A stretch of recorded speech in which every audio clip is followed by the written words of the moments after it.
Ito na po si Skippy Peanut Butter. So, it says on the pack, no sugar and no salt added. So, try po natin.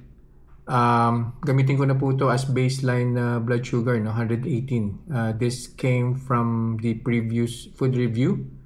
That was a couple of minutes ago. So, hindi naman po siguro magbabago yan. So, kapareho rin po nung Lily's peanut butter. Kukuha lang po ako ng 1 tablespoonful. Tapos papapakin ko lang po siya. And then we'll see kung ano po yung magiging blood sugar spike po on the first and on the second hour.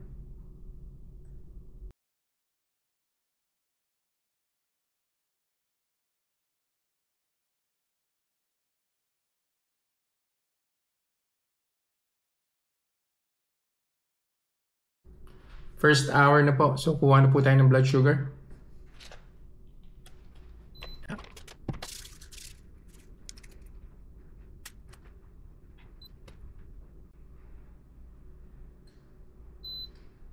Yun.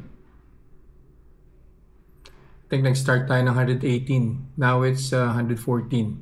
So, wala pong blood sugar spike in the first hour. So, balik po ulit ako after an hour to get the final blood sugar reading. Final blood sugar reading na po tayo.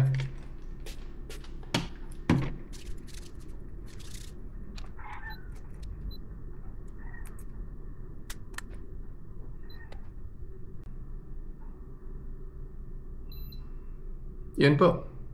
So, tuloy-tuloy po yung pagbaba ng blood sugar, no? So, obviously, wala po talagang blood sugar spike si Skippy peanut butter.